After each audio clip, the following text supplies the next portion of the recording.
I just feel like I've been around the block, ripping up fantasy stock, working around the clock. Look at the view from the top. Researching rookies a lot? No, I just be listening to pods. Yeah, one in particular, I'm just a messenger. Let me just pass on the rock. Browning, brunning, pruning, pronouncing ain't what he's doing. What he's doing is not losing, but infusing you with new things. And there's Dennis the Bennett, yeah. The man is a menace, yeah. Building a dynasty, some of the finest things. Promise you won't regret it. Sly as a fox, cultured in pop. Give him his props. Here is a thought, here is a box, and you cannot compare them at all. So don't even try. Careful with the news, but when you use a take, I take up Tony Fire. I mean Dyer, because anyone else is a huge mistake. Whoa, fantasy round table, fantasy round table, yeah. Fantasy round table. Come take a look at the crown, baby. Hey, fantasy round table, fantasy round table, woo. Fantasy round table. Come take a look at the crown, baby. Go. What's going on, everybody? Welcome to another episode of the Fantasy Football Roundtable podcast. Proud of the partnership with the Pigskin Podcast Network. You can find them at PigskinPodNet on Twitter, or you can search the hashtag TPPN. It is Monday, October 3rd, and as of right now, I am solo. Dennis will be here any minute. Matt is out of town, so we'll be bringing you guys a recap of everything that happened in week 4. So let's go ahead and kick it off. We're going to start with the Minnesota Vikings against the New Orleans Saints, the game in England, where the Vikings were successful 28-25. And realistically, I think right now, besides Justin Jefferson and Kirk Cousins, I don't think there's anybody else you can start with any kind of confidence for the Vikings. You know, we had a lot of hope for a guy like KJ Osborne, who has really just not been able to succeed doing much. He's had one good game, or Smith has had one good game. Adam Thielen has been very much up and down. I think at this point, we've kind of gotten into the territory where you're starting Justin Jefferson, obviously, every week. He's a top option, one of the best in the game.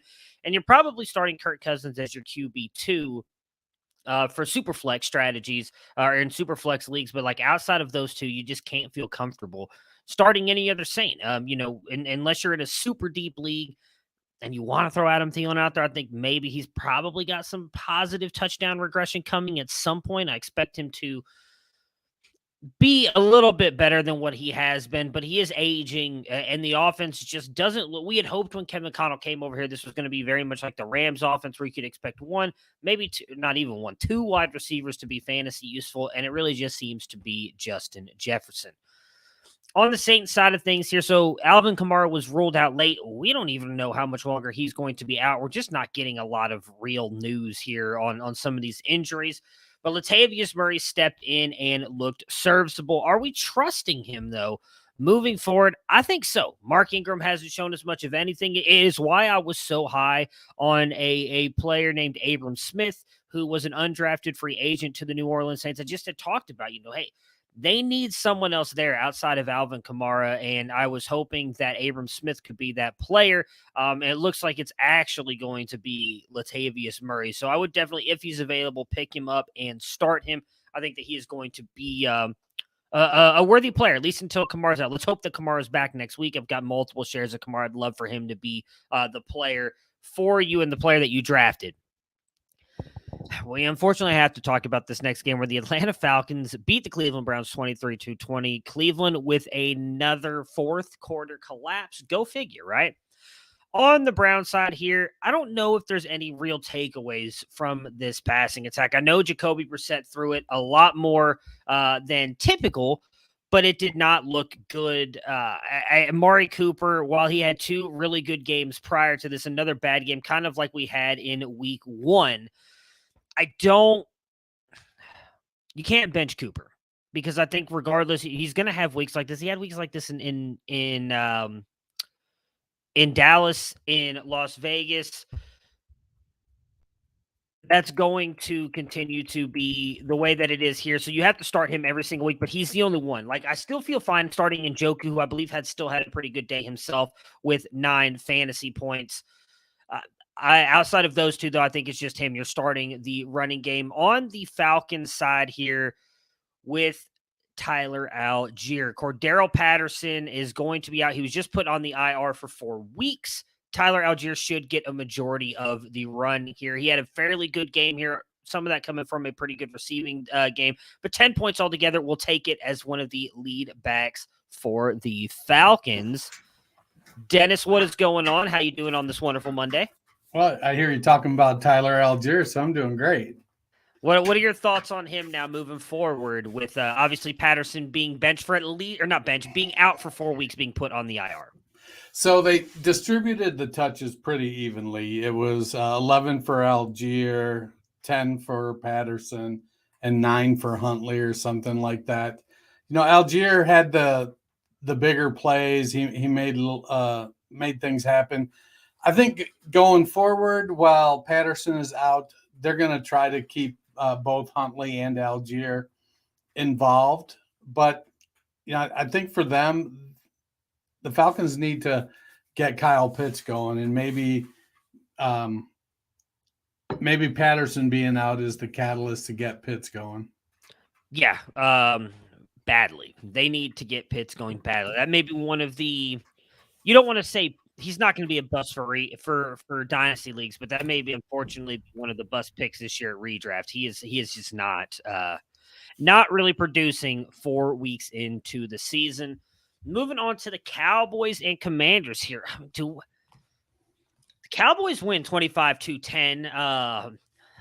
Is there a QB controversy in Dallas? Like, I feel like that's a weird question to ask, but this Cowboys offense does look good with Cooper Rush at quarterback.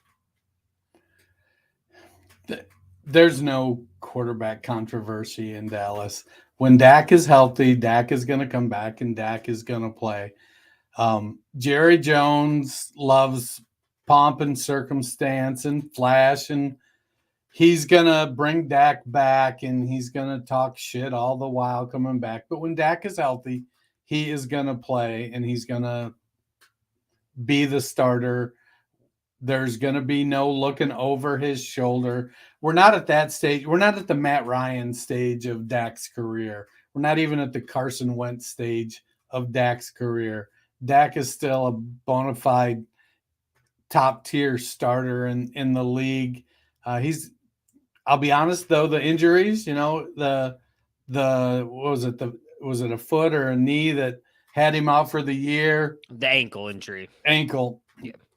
And since he's come back, he hasn't ran, you know, and now the thumb, you know, leading up to that, he was good for 400 or 500 yards, 300 yards and 6 touchdowns per season. And since he's come back, he's not getting that ground production. So, but Dak is the quarterback there. He's under contract for a while still. Cooper Rush is a good story. Who knows? Maybe he's starting somewhere next year. Gets an opportunity. They're not going to franchise tag him. That's for dang sure. Yeah, I would not be surprised if Cooper Rush gets a shot next year. I've talked a lot about it on here, on some of the other shows on our network. I don't think this QB class is really solid outside of 2 players named Bryce Young and CJ Stroud. So I would not be surprised if a guy like Cooper Rush gets the Marcus Mariota treatment where he just gets a shot somewhere to be the starter and they draft like a quarterback in the 3rd round to see if maybe Cooper Rush can keep that team going. The one thing I'll say on Dak, I agree with you. There's no controversy this year. I wonder if Dak is not long for Dallas, though. Just the injuries piling up. I don't know that he's really done much. I believe they can get out of his contract in 2 years. And if that's the case, he'll be, I think, 30, maybe 31 at that point. I wonder if Dallas maybe decides to do something else because he whether it was that ankle injury, maybe he's not fully recovered from that because we did hear to start this year was the year that Mike McCarthy and Dak were supposedly really going to work back into the rushing part of his game. And obviously we didn't get to see that. He unfortunately got hurt literally in the first game of the season. But I don't think that Jerry Jones wants to waste guys like CeeDee Lamb and Micah Parsons and Diggs. Like, they've got a pretty good young core here, and I wonder if Dak is not getting it done over the next couple of years if they do decide to move on from him. But right now, I agree with you. There's really no – as good as Cooper Rush is playing and as good as he's looked, Dak, at least in my opinion, is the better player overall. I mean, they even with the out after 2023, there's still 39 million plus in dead cap. Yeah. So, I mean, that's a lot of cash to eat. That it is, but if one person would do it, I feel like it'd be Jerry Jones. And I don't think I don't think there's only but 1 or 2 years difference in the age between him and Rush. So they're not. They're going to keep Cooper Rush around to be. I don't the heir think apparent. they'll go with Rush, but I think if things aren't working out with Dak, would they try and get maybe some other player who's on the market at that point, or just draft another quarterback? I mean, we'll see. I don't think the book's written on Dak yet, but the past couple years have not been good, and we know how bad Jerry Jones wants to win the Super Bowl. Is the shine off of the apple for Carson Wentz here in Washington? Was that a ginger joke? I'm not 100% sure. Now, Carson Wentz is who Carson Wentz is. He's going to have games like this, and he's going to have stretches like this. It's he's Jameis Winston. He's going to make some plays, and he's going to make some goofy plays. Sometimes he bounces back in a game, the next game. Sometimes it takes a couple games. He doesn't do well with pressure. And if he's getting pressure on him, he makes poor decisions. He's not the only quarterback that happens to, but it certainly seems that there's some inconsistency. And I don't know if that's, Scott Turner and Ron Rivera game planning wrong. I don't know if it's breakdowns in the line, but sometimes Wentz just falls apart. Yeah, unfortunately, I actually think this is more of the shine coming off of Ron Rivera. As much as I liked him as a coach, this Washington team, every single year we keep talking about as a chance to make the playoffs, and this defense is so good, and can this offense do anything? It really hasn't. I mean, what was it? Heineke took him to the playoffs, and they were still a losing record team, I believe, that year that they made it to the playoffs. Like, I loved what Ron Rivera did in Carolina, and I was hoping for him to work out here. It may be time for a new voice in Washington. But if we're being honest, he had lots of underperforming years in Carolina. Lots of talent. I mean, that's kind of his MO. He's just good enough for you to think he's going to take a step this year. And then he's done it, one time? With a deep playoff run to the Super Bowl. Yeah, he makes it. They made to the playoffs a couple times, but makes it to the. So is Marvin Lewis. He made it to the playoffs. Well, I do think there is something to that. Like maybe the Cincinnati Bengals held on to Marvin Lewis too long. I do think there's something to getting to the playoffs because, as we've seen with the Tom Coughlin Giants, like sometimes you get in, and all it takes is for a nice run, and you make it into the Super Bowl and win it.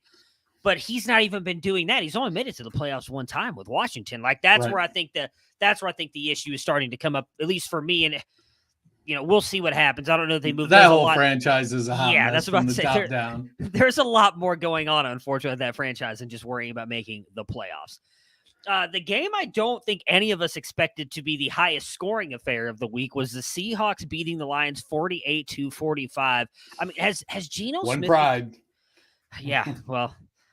Yeah, we'll get to them in a second. Has Geno Smith become a potential streaming option for you in Superflex leagues? I think he's been a streaming option. Obviously, when it comes to streaming, you stream whoever your best option is, and depending on your league, that may have been Geno a time or two. Yeah, I think he's settled in, and he's starting to develop a rapport. When Rashad Penny's running like he was yesterday, that certainly makes it easier on the passing game. As long as DK Metcalf can stay out of the shitter and on the field, at least he owned up. Right? He owned up to it, though. Yeah. Lamar still claims Crane. So no, they've got Lockett and Metcalf are really good. Fant and Disley are very productive tight end options. Rashad Penny and Kenneth Walker or DJ Dallas, Travis, Homer's on the IR, can catch the ball out of the backfield. So they have some weapons in the passing game. The danger with Seattle always is they don't prioritize the offensive line. So Geno's mobile, which is good. But at some point, you got to wonder, will the offensive line start to break down? They're playing pretty well right now. They've got weapon zone. I don't have any issues right now starting Geno as my second QB in Superflex if I invested highly in other assets and waited on that second quarterback. I think he's delivering on his ADP there. Yeah, I mean, he's been better than guys like Baker, Marcus Mariota. Like, I don't know that he finishes, I believe he finishes QB1 this week, obviously pending the games tonight, but I don't think Stafford or Jimmy G are going to score more than him, so he's likely going to be QB1. I don't think he finishes there, but I don't think it's crazy to think he can be a top 20 quarterback every single week. I mean, as you mentioned it, the weapons around him, I think we've talked a little bit about this, and I think the fantasy community really kind of needs to understand, for whatever reason, there's only 32 of these starting jobs every single year, right? But realistically, there's only about 8 to 10 that are just elite game-changing players. The rest of these guys are good to very good. You have to be a starter in the NFL, but it helps to have weapons around you. I don't think Geno Smith has ever had the weapons around him that he has the right Jets now in didn't Seattle. set him up for success? I don't think so, but I could be wrong on that. Now, obviously, as you mentioned, the offensive line is an issue, but he does have mobility, like you said. So I don't know that he'll be as good as he was this week. I feel like that was just everything coming together, but he's been a worthy starter for the most part every single week. So I'd be all in. As you mentioned, if you went heavy on to position players and you kind of grabbed Geno Smith late, hoping he'd win that battle against Drew Lock, I don't see any way Drew Lock gets this job at all unless Geno Smith gets injured. I'd be perfectly fine starting him as well. Well, Geno is QB2 on the week and QB4 on the season so far. Or excuse me, QB10 on the season. So, yeah, I mean, and granted, wait, who finishes QB1? Was it Goff? Yeah. I thought Geno outscored him by 3 points. Oh, I thought Geno scored higher. So, well, speaking of Goff, is that defense holding them back? Like, yes, I cannot believe I'm saying this, but like, I don't think the Lions need to draft a quarterback next year. Goff has been good. He was good last year. He had bad moments, but almost every quarterback does. I feel like he's been a key reason why they've been in these games the past couple weeks. So we've watched his whole career. What does Jared Goff need to be a good quarterback? He needs a good offensive line. Yeah. He needs a balanced attack so that he's kind of ahead of the game. The Lions are running the ball really well. They've got a really, really good offensive line. And they've got some good wide receivers. They've got good wide receivers. All of that makes for Jared Goff to have a pretty good season. So there's going to be games when they're pounding the ball. Not this year because their defense is so bad. So, he's borderline it this year. But next year, if they, focus on the defense, add to Aiden Hutchinson, at Jeff Okudah's playing well, they've got some pieces. And so next year in the offseason, the focus needs to be making sure the offensive line stays intact. Or if you do replace one part or maybe 2 parts, you replace it with a really, really high level player. And then invest in the defense. That's what's going to turn that team around, is investing in the defense. Yeah, I mean, it was crazy to think about here before the season started, us talking about, Seattle needs to get a quarterback in the draft next year. Detroit, what would Washington do? Washington, I think, still up in the air. Probably Seattle too, but Detroit, I feel like they're fine. This offense, even yesterday, just mentioned how good Goff was. But now, granted, Seattle's strength is not quite their defense anymore. But he was missing DJ Chark. He was missing Amon-Ra St. Brown. He was missing DeAndre Swift and still went out there and had the day that he has. I think if these teams work around a well-balanced offense, like you said, Jared Goff can be more than good enough for your team. I think the issue in Los Angeles that year was they asked him to do a lot more than he probably needed to, and that offensive line was really bad.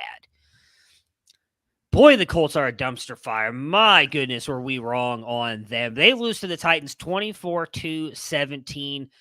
I mean, they're 1-2-1 Jonathan Taylor did not practice today. I'd imagine he's probably out for a couple weeks, a high ankle sprain. We don't know for sure. They play Thursday.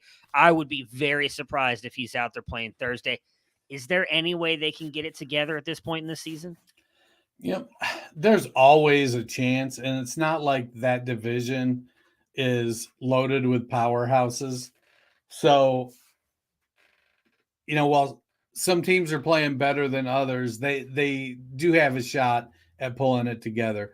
Being without Jonathan Taylor, which, would normally be a bad thing, but we've seen Frank Reich take Taylor out of the game, not give him enough work. Yeah. So, Ryan's not having a great year. They need a second receiver to step up consistently to help out both Ryan and Pittman. Their offensive line is really, imagine Jared Goff with that offensive line. You'd kind of be getting what you're getting from Matt Ryan. I mean, if you were to put Ryan up in Detroit with that offensive line, he'd probably be having a pretty good year. Ryan is a statue. He's not mobile. He needs protection. While Jonathan Taylor doesn't need a big hole, having some offensive line space created for him is definitely a plus. But Taylor hasn't been getting as many touches as I think Colts fans and fantasy analysts alike would have liked to have seen. And then now he's banged up with an ankle. Yeah, I mean, I don't want to put it all on Matt Ryan, but he has definitely not looked good either. We'll see what happens with this running attack. I mean, Taylor, like I said, I would be very surprised if he plays Thursday. Can they rely on all on Nyheim Hines? I mean, they've got Devontae Price, I believe, is there. They've got Phillip Lindsay also on the practice squad. Do we see a return of Lindsay? Lindsay's probably the guy that's going to step up with Nyheim Hines because he's the veteran. But honestly, I would like to see them give either Price or Deion Jackson a shot. See what they can do. I mean, you've got young guys. I mean, Jackson's got really good size. Price has good size. Garrett Price graded out Devontae Price as the best running back in pass protection of this incoming class over at Dynasty Nerds. So, they've got some potential, but it all comes down to their offensive line, and their offensive line is not playing well. Yeah, I mean, I would like to. You mentioned a second wide receiver stepping up outside of Pittman. I mean, I feel like Alec Pierce had a really good game this week. First week back from being injured. He was a guy that I really liked. I talked about him possibly having a good year here. I think the big issue is it just feels like Frank Reich wants to only have the tight ends involved. Mo Alley-Cox, both him and Kyle Granson were heavily used this week. We saw Jelani Woods a couple weeks ago. So we'll see what happens with this passing offense. As you mentioned, I mean, Matt Ryan's not going to be able to bring you much on the ground to buy time, and this offensive line is bad. On the Titans side is Chig Okonkwo? I don't know. Okonkwo, sure. A player of interest for you. He's a dynasty stash in the same vein as Jelani Woods. There's really only one tight end in this class that's worthy of rostering right now in redraft leagues, and that's Daniel Bellinger. He's starting. He's getting targets. He's getting 4 or 5 targets a game on a consistent basis. Anybody else, it's a dart throw. They're having these 12 snap, 2 catch, 1 to 2 touchdown games. They're not getting yardage. It's just they're in there. It's the set, and they happen to be the guy that got open. So there's no rhyme or reason to it. I think Chig is going to have a good future. He's very athletic. And if you're betting on tight ends as a flyer, you want to bet on somebody that's athletic. So I don't mind stashing him in Dynasty, but I'm not expecting him to be usable on any sort of basis this season. Who would have thought that the New York Giants would be sitting at 3-1 this early into the season? They beat the Bears 20-12. I mean, hey, Brian Daboll is a miracle worker. Kenny Golladay ain't the why. That's definitely true. Unfortunately, for the Bears side here, What are we making of the Bears offense? I mean, they passed it more this week. Instead of the 12 passes, they let Justin Fields double that almost and go throw 22 passes. He was 11 of 22, 174 yards. Now, he didn't get a touchdown, but he did have the nice play to Darnell Mooney down the field. Are we encouraged by what we saw at all? I mean, really, I think at this point, until David Montgomery comes back, I think the only player you can start is Khalil Herbert. Yeah, I mean, well, Mooney had 4 for 94. He didn't get in the end zone, so that's encouraging to see. Herbert had a 24-yard pass. I'm guessing that was a catch and run. And then Wesco had a 23-yarder. So, they're getting a little bit of down the field stuff. I'd like to think as professional coaches, they can look at the players and say, here's what we need to do to make it work. And it seems like they were reluctant. They were trying to fit a square peg in a round hole for the first 3 games of the season and going so far overboard trying to protect Fields by not letting him do anything that it was that he couldn't do anything, whether the team couldn't do anything. You got to let him make some mistakes. He's going to do your best, put him in positions, layer your receivers. So when he's rolling out right, you've got receivers at 2 or 3 levels for him to try to pick who's open. Let him run. He looks good running the ball. Let him do some of that. And he's a big dude. He's 230 pounds and he's fast. Getsy it just seems like Getsy came over and is so happy to have an OC job that he just has no consideration for what talent they have and what the talent they have can do. Yeah, it's going to be a long road for Fields. I think he's going to be fine. A lot of it, I hope they don't break his confidence, but he seems like he's holding up okay, and he's going out there and just trying to do his job. Yeah, I mean, we talked with Mark Schofield a little bit about Fields last week on Debbie Debate, and there's definitely a lot of different stuff going on here. I mean, I definitely think some of it's on Fields, but with the defensive-minded head coach, I do think a lot of that is we just don't want you to turn the ball over. So they're not allowing him to take any risks, and I do think that's kind of limiting the play calling and limiting his ability to make plays. I mean, you just touched on Daniel Bellinger being a streaming option at tight end. If he's available, you're going and picking him up right now, correct? Yeah, I think that if he's out there, you want to get him. I think a guy, Albert O played 1 snap yesterday. I think so. That may bode well for Greg Dulcich as he's getting ready to come off of IR or whatnot. But no, he's looking good. He's making, since Sterling Shepard's been out, Bellinger's probably their most consistent option. He's not as explosive as Richie James, but he's not getting the, he isn't getting great opportunity. Bellinger went 3 for 3 for 23 yards yesterday. It's not a lot of yardage. Daniel Jones and Tyrod Taylor combined for 82 yards in beating the Bears. This is right now, this is a Saquon Barkley team.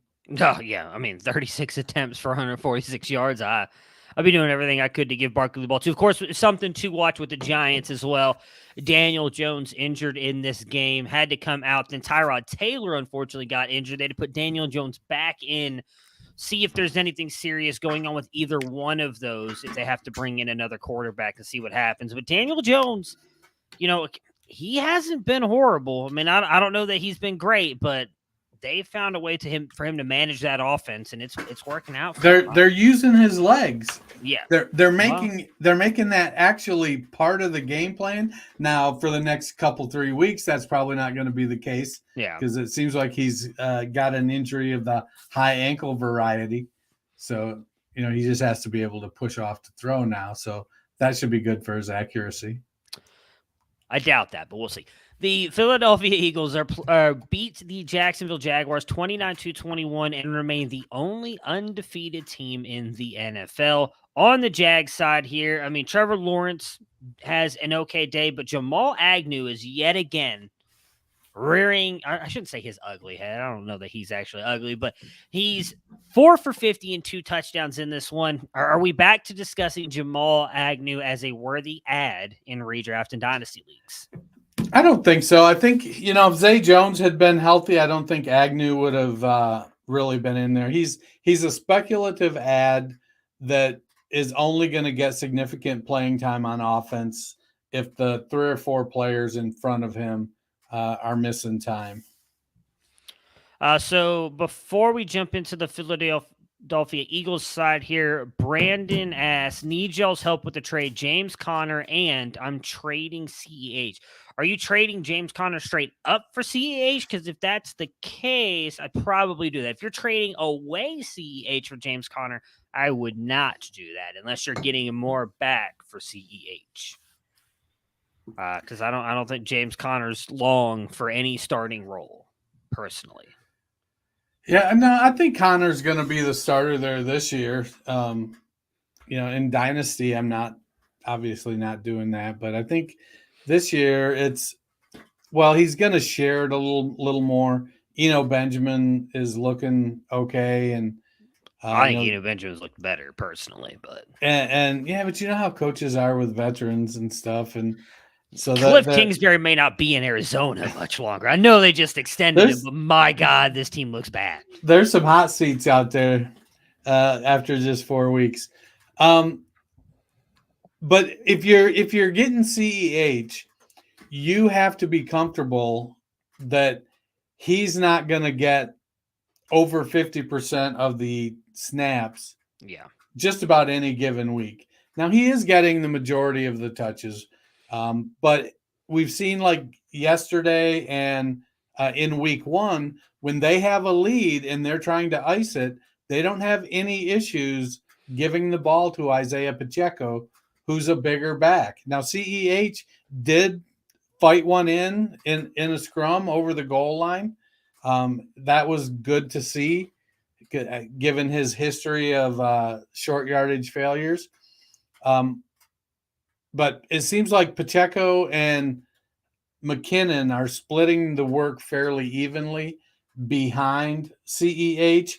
And so they're each getting about 25%, but it depends on what that back is doing. If it's passing, it's McKinnon. If it's running, it's Pacheco. And then you've got CEH as the lead back at about 50% of the snaps. Was this the game for Miles Sanders that we were all waiting for? Insert Daniel Bryan gif. Yes, yes, yes. I mean, we've been waiting for this for how long now? Feels like years at this point. I mean, he's had good yardage games in the past, but for whatever reason, he didn't get in the end zone. This week is like he kind of just put it all together. Hopefully, Nick Sirianni's like, hey, I think I can work with that. And going forward, we get to see a little bit more of that. So my blue light filter on my phone got hit, and it's like my screen's all orange, and I'm like, what the hell's going on here? No, I like Miles. Miles Sanders is a very talented back. Coming out, he was your RB1 that year, and he feels of the 3 running backs from that year, he's the one who I don't think got a legitimate opportunity at any point to be the lead back, to get it game after game, to get 15, 18, 20 touches. And maybe they're coming around to that finally. Let's hope so. I mean, I feel like none of the other backs in this on the Eagles right now, Kenneth Gainwell, Boston Scott, Trey Sermon got a couple carries this past weekend. None of those guys have flashed anything close to what we saw out of Miles Sanders. And I feel like Miles Sanders looked good at times last year. It was just bad touchdown luck last year. I mean, he literally did not score a touchdown.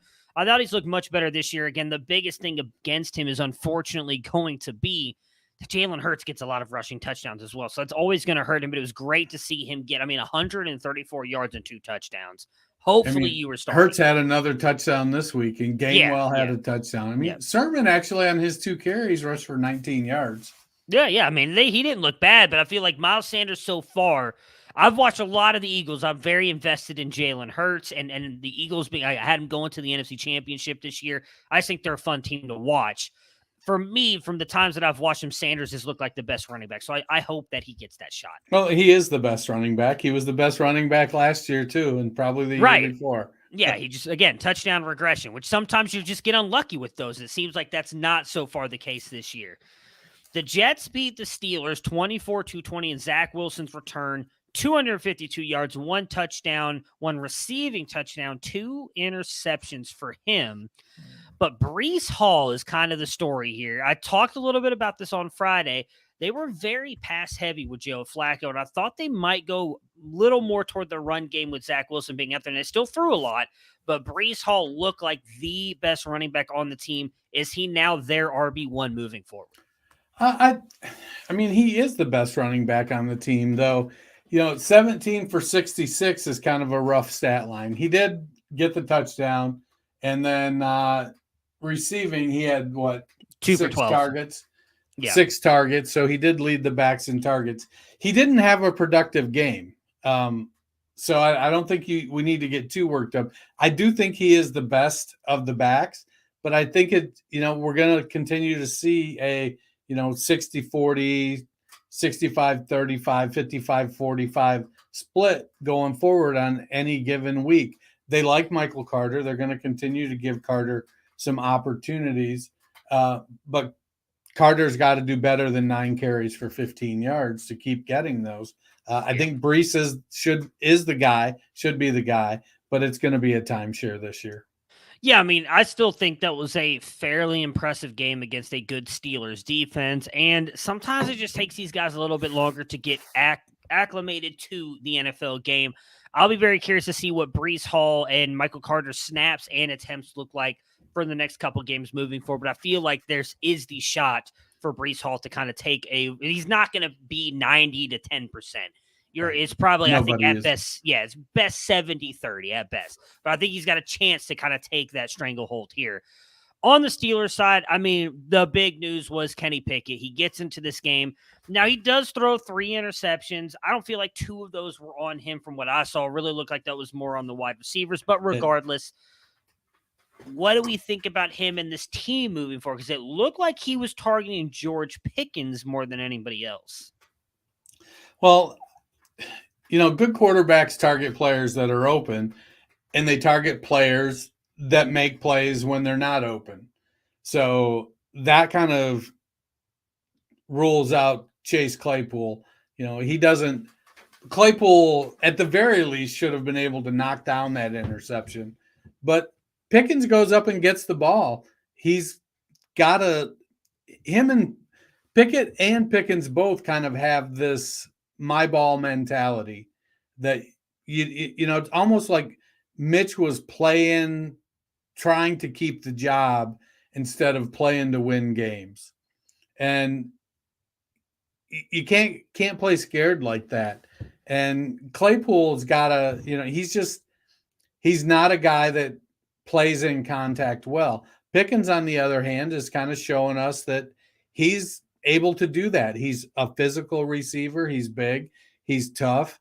He thinks every ball thrown in his direction is his ball, and you're going to have to take it from him physically. So I think Pickens, as long as he doesn't get the dropsies, he's going to be fine. He's still going to get target. And Deontay Johnson's going to get his. Claypool is the wide receiver 3. I think Pickens is the 2, and Deontay Johnson's the 1. So today it looks like they basically have said we're going to move forward with Kenny Pickett, which is a good idea. And so now we'll see what he looks like with a week of preparation as the number 1. Yeah, I'm not panicking yet on Deontay Johnson, but 3 of his 4 targets came from Mitch Trubisky. So I am a little bit worried about that. He only got 1 target when Pickett came in. I still think he was robbed of a touchdown. I saw, at least in my opinion, a little bit of green grass in between that left toe there. I feel like he caught that in the back of the end zone, but the ref said incomplete, and I guess it was inconclusive. But it really looked like Pickens and Pickett had good chemistry, and he targeted Pat Freiermuth a lot as well. So we've always heard a tight end is a rookie quarterback's best friend. I don't know if we've heard it. You say it, but I don't know if we've heard it. We've heard it. My biggest fear is with them, they may not pass the ball a ton. So can Pickett support 3 options? I don't think so. So I do think there's weeks that we may see Pickens be the guy and Deontay unfortunately falter, which we haven't really seen. It was really Deontay was the guy the past couple of years with Ben, and I think that may be shifting just because it seems like those two have good chemistry. The Buffalo Bills beat the Baltimore Ravens 23-20. Has Isaiah McKenzie moved himself into flex consideration for you? Not really. I don't have the numbers in front of me, but like how many snaps did he play before Crowder got hurt? Khalil Shakur stepped up and played some. McKenzie's a good player, and I do think that. So depending on how many flexes you have and how many total wide receivers you can start, including flex spots, he's going to get some consideration in deeper leagues, especially as if you've got a 3 wide receiver, 2 flex or 3 wide receiver, 3 flex league. When you get to that second or third flex, you're looking for upside. You have to basically say, I'm willing to take a 0 so I can get a 14 kind of approach here. And I think that McKenzie provides that. He may even have a higher ceiling than that. So does he get in there on a regular basis? I think it's dependent on your options. I like him, but I think he's behind Diggs. He's behind Davis. He's probably at best tied with Knox, and probably behind Singletary too. Yeah, unless you're desperate, I'm not putting him in there. I mean, he's scored 3 touchdowns out of the 4 weeks so far. So like that, I think is kind of what's buoying his value. But after the first 2 weeks where he had 6 targets and 9 targets, it's been 3-3 the past 2 weeks. And he's only broken 30 yards, or he's broken over 30 yards twice this season. Like, I just don't think that he's going to get a lot of run here. I think it's going to be Diggs and Gabriel Davis as a top 2 option. Did the Ravens make a mistake going for it on 4th down? It's only a mistake when you don't win. I mean, yeah, I agree. I mean, you can say the same thing about the Browns game. I personally like coaches that go for it and try to go and win the game. So I have no issue with it whatsoever. If he had made that, as you just said, we wouldn't be talking about like, man, what a gutsy call by Harbaugh, and then for them to go. So I don't have an issue with it whatsoever. I mean, what was it? 4th and 1, 4th and 2. Yeah, the Browns was 4th and 3. I mean, like I'd be going. I mean, if I got Lamar Jackson, I'd be hard pressed to punt ever on 4th and 1, regardless of where I am on the field. If I got Lamar Jackson, that's why I don't coach in the NFL. I don't know. You might actually do better than you think. Some of these coaches are way too conservative. 4th and half an inch, and they're punting it, even in the opponent's territory. The Los Angeles Chargers finally get right and get a win here. They beat the Texans 34-24. How are we feeling? Are we feeling better about the Chargers after their Week 4 win? I'd like to see the Chargers get completely healthy. Get Keenan Allen back. That's never going to happen, unfortunately, it seems. Get Isaiah Spiller back and see what he can do. Get Donald Parham as their second tight end back, who's been out all year. It's a tough spot to be in because football is such a physical sport, and basically, once practice starts, you're not healthy anymore. I think they're going to be fine. Herbert is looking good. He's coming back. He seems to be healing good. He's doing Justin Herbert things. Mike Williams had a great game, even though he didn't get in the end zone. Austin Eckler blew up. Finally. So it's, they're a good team. It sucks they lost Bosa on the defensive side for 8 to 10 weeks. So they're going to have to kind of, keep outscoring people. But Houston gave him a good fight. Yeah, he's a good team. I mean, hey, they got Khalil Mack, right? So maybe they can withstand losing Bosa for a little bit. I really liked what I've seen out of Gerald Everett for the Chargers. Yeah. I mean, that feels like that's been a really good pickup for them. That has worked out. He's finally playing like everybody thought he was going to when McVay drafted him to be his Jordan Reed. On the Texans side here, who's, again, I feel like they've been a really good team. I know they're 0-3-1, but man, have they been competitive in all these games. How good do we think Damien Pierce can be? 131 yards, 1 touchdown, had a 75-yard touchdown run on 14 carries, was literally the only Texans player to get carries this weekend. Yeah, I think he can be good. I don't know that, 14 carries is going to be the mark of a good, balanced offense. Davis Mills is a serviceable quarterback. He's your quintessential low-end QB2 for super flex leagues. He's going to have some good games where he pops off, and he's going to have some games where he stinks it up. But Damien Pierce, 14 carries, the long run, it was wide open, and he just, I think they said on somewhere, I saw it on something today that was the longest untouched run since Jonathan Taylor's 77-yarder a year or two ago. So, I mean, honestly, if they don't get a hand on you, you just have to have enough. I mean, that he tested at the combine, I think, at a 4.59. So, he doesn't have great speed. He's just good. He's quick enough. He's got good enough lateral movement. In the Texans' offensive line is a lot better, I think, than people have given them credit for. They're kind of, 0-3-1. I think they're doing it right. They're playing hard. They've got a mission. And if they can get another top 2-3 pick, add to that. I feel like they'll have team. one. Yeah.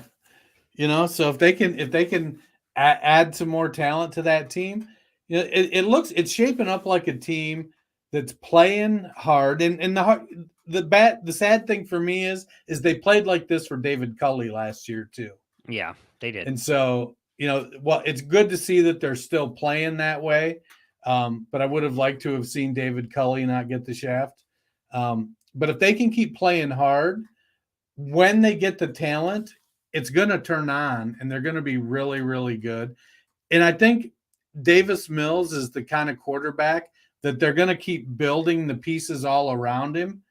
And then they flip the switch and draft the super high end guy next year, the year after, to put in there and really take him to the next level. This is the real. Well, yeah, I agree with you on Pierce. Like, especially where you got him. Like, I think he can bring you RB2 numbers, even with only 14 carries. He's not going to get you 130 something yards every single week, but 14 carries with what he does, he's just a back who's going to eat up yards here and there. Like, if he can get you 50, 60 yards and a touchdown most weeks, like, I think you'll be fine. Like, if he gets those RB2 6 catches, I mean, it'd be nice if he got more than 8 yards, but in PPR, that's still 6.8 points. That's all that matters right there.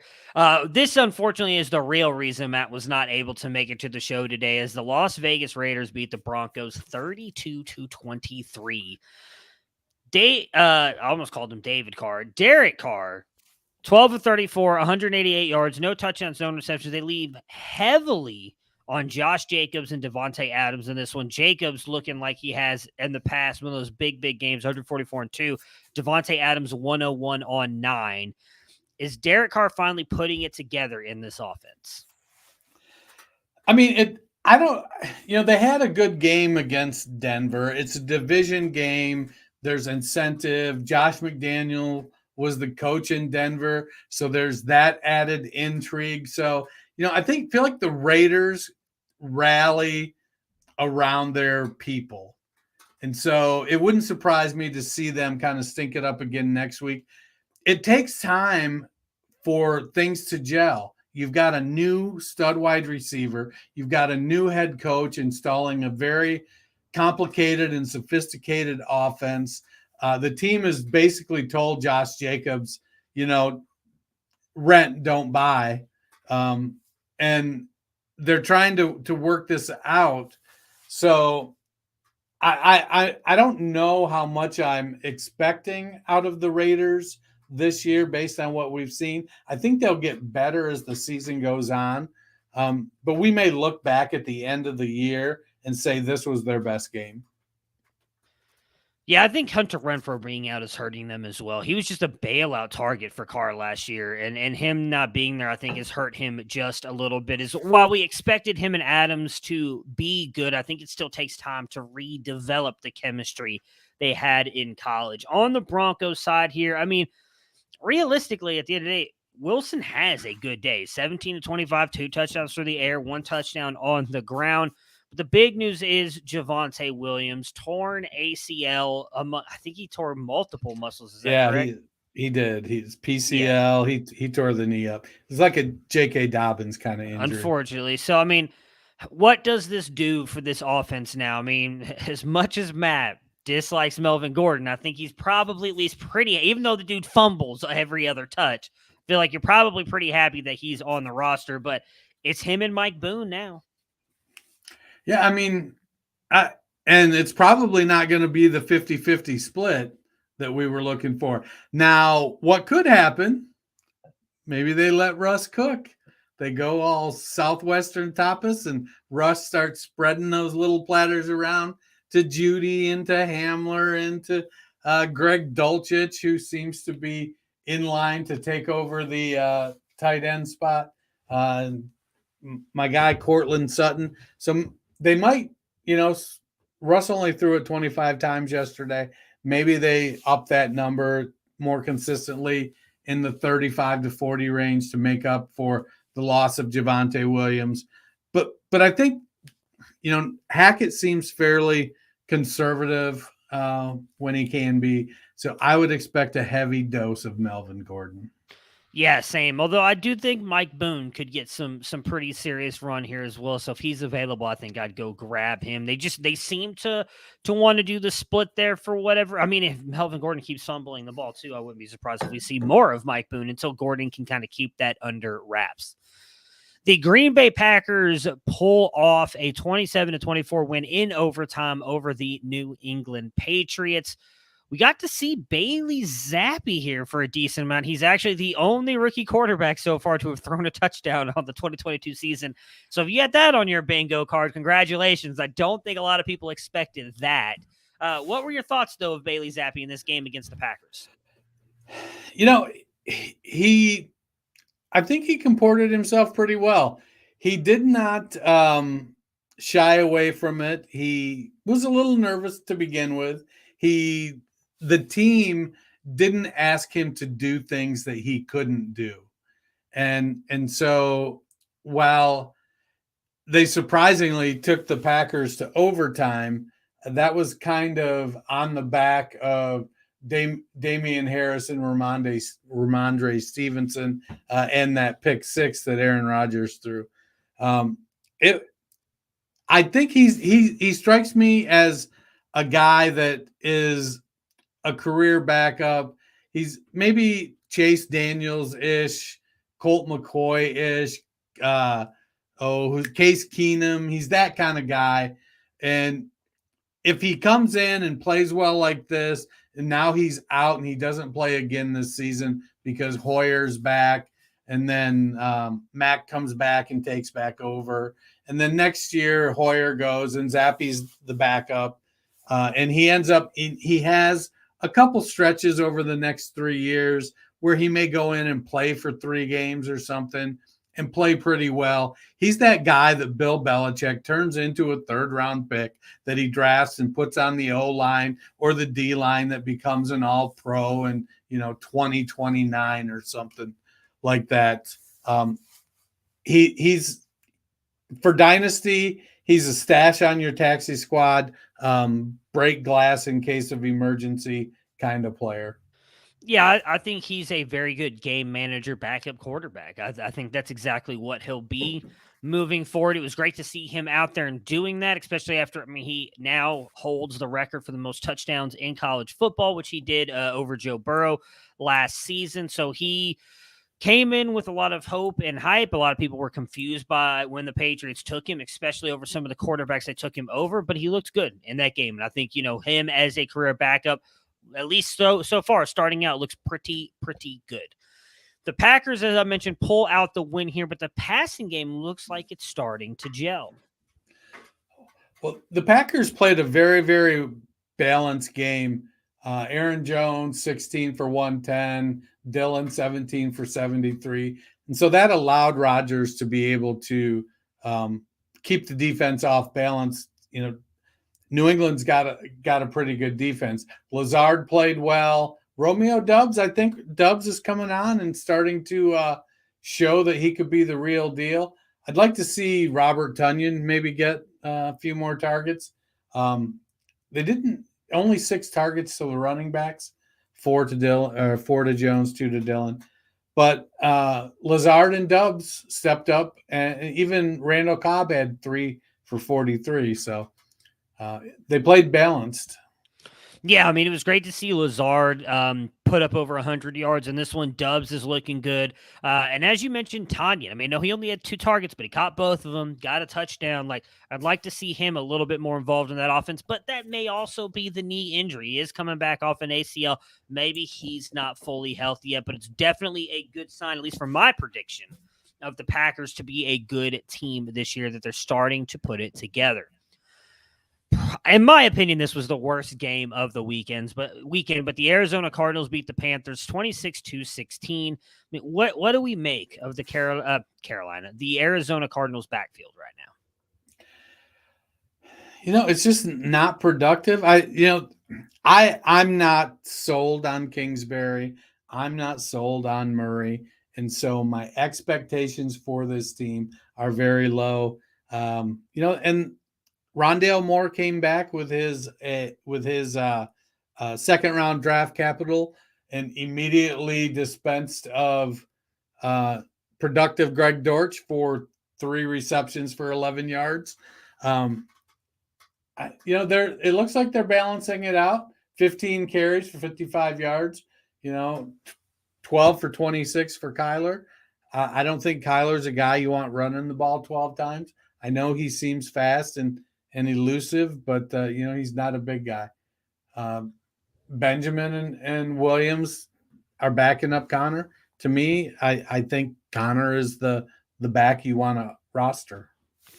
Yeah, I think he'll eventually get the touchdowns when they get into the red zone. I mean, Kyler Murray got one this weekend. I just think, Benjamin looks better, but he's also a smaller back. So I don't know that he'll ever really take the reins away. But I'm kind of with you. I mean, there was a lot of promise and hope around this team early in the Kyler Murray, Cliff Kingsbury era. At this point, it's just not working. I think you've got to do something different. But again, I don't know that they'll move on from Kingsbury. They just signed him to a massive extension. So we'll see what happens on that side of things. For the Panthers side, I mean, can Matt Rule fix this game, fix this offense? I don't know that it can be, at least not by him. Yeah. Who had, quote unquote, give me Sam Darnold on their bingo card? I mean, that team is a hot freaking mess. I can't wait for Darnold to get healthy and come in and at least be serviceable as a quarterback. Yeah, Baker's not getting it done. Darnold at the very least is smart enough to go, no matter what, I'm getting the ball to Christian McCaffrey and DJ Moore. Yeah, I mean, I will say it looks like they made a concerted effort to do that. I mean, what was it? Moore had 11 targets. Christian McCaffrey had 9, so they were trying at least, but it's not been good, and it sucks. For a player that I really liked in Baker Mayfield, man, the fall from grace this past year and a half has just been I don't know that he even gets a backup job next year. Like, this has not been good for him. I don't know what's going to happen. So, I was excited for Mitch Trubisky and Marcus Mariota to finally get a second opportunity after a couple years riding the pine. But I think Geno Smith is the guy who really has laid out the plan for what these guys need to do. So you flame out on that first contract, then you go ride the pine for like 9 years. And so Baker needs to go be a backup somewhere for the next 8 or 9 years. And then when he gets a shot, then maybe he'll play as good as Geno Smith. We'll see if he's got if he can take that slice of humble pie, I guess is the way I'll say it. Because I hope that he can. I don't think he needs to wait that long, but I don't think, even with I mentioned earlier in this show, this NFL draft class at quarterback, in my opinion, is not good. I don't know that a team would be willing to sign Baker Mayfield to be their starter. It's not looking good. And the fact that we're now talking about Sam Darnold needing to replace you is even worse news, I think, for Baker Mayfield. Kansas City Chiefs. Maybe they need Josh Rosen. I mean, Baker's right there with him, unfortunately. I feel like the Kansas City Chiefs took out a little bit of the pain they had in losing the Super Bowl to the Tampa Bay Buccaneers a couple years ago as they beat them 41-31. Is it time to take Isaiah Pacheco seriously? Pacheco has a role. We've seen it when the Chiefs are ahead and icing the game, or they're, it's a blowout and they don't want to get the starter hurt. Pacheco has 0 targets on the season. He's only playing 25 or 30% of the snaps in the games where he plays a lot. That was games 1 and 4. They were ahead. They were trying to ice it. They were trying to kill the clock. He's the big back on that team. I feel like he can catch. I don't think he's Ronald Jones by any stretch of the imagination when it comes to the passing game. They just want to use McKinnon in the passing game when CEH isn't in there. If next week they're in the game and it's a 3-point game, you're going to see CEH. He's that guy. If they're behind, you're going to see Jerick McKinnon and CEH because they're that guy. Pacheco, you have to, if you're going to put him in your lineup, you better feel strongly about the game script. If you think the Chiefs are going to blow the doors off of somebody, then Pacheco might be a guy you throw in that last flex spot that you think it might get you 50 yards and a touchdown. I think they should get him more involved. You go back to, and I'm not comparing him to this player. This player is much better than he was, but this offense was incredibly good with Alex Smith, actually, at quarterback when they had Kareem Hunt. I think you can put Isaiah Pacheco and Clyde Edwards-Helaire together to make a version of Kareem Hunt. I get they like using Jerick McKinnon. He's not good. I don't know why they continue to try and use him. We've seen CEH has kind of been thriving, not just in this receiving role, but almost a little bit too as this running back. But he's not the bell cow type. I think maybe that's what hurt him so bad early on in his career is they wanted to give him 30 carries a game. And then the dude's so tired, you get down into the red zone and he's trying to punch in and he just can't. He's actually been able to do that this year. I think you use Isaiah Pacheco more and then use, I almost called him Kareem Hunt, my goodness, CEH in the receiving role, and even use him because you can toss him little sweet plays. You can use him in creative ways as well in the red zone to get him touchdowns. I just think you got to get Jerick McKinnon out of there. I do not think McKinnon is any good, and why they continue to use him, I have no idea. In my opinion, in watching that game last night, Pacheco looked like the best running back of the three. They're just not using him that well. Maybe that's the plan. Maybe because he is, as you mentioned, the bigger back, they bring him in later in these games to kind of salt those games away, but I think he should get a little bit more run. I'm with you, though. I'm not starting him because I just don't feel safe about it, but I think he should continue to get some more run in this offense. He's definitely a guy that in Dynasty you kind of go out and try to target because I think next year, CEH is going to be there next year. I think it's going to be a two-headed monster next year.